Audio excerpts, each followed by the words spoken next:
Arts and Crafts time!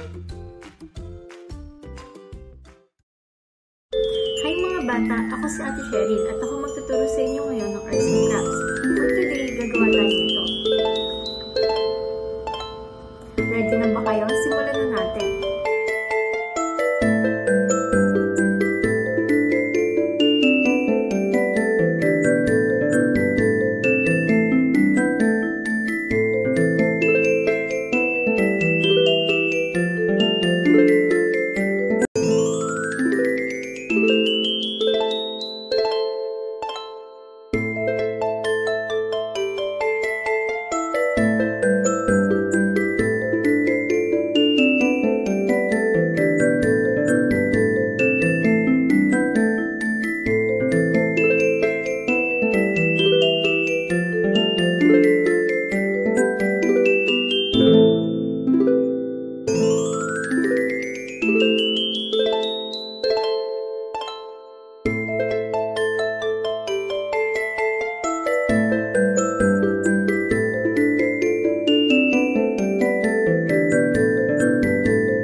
O di ba mga bata, madali lang? Gawa na din kayo at isend nyo sa inyong mga respective teachers. See you ulit next time. Bye!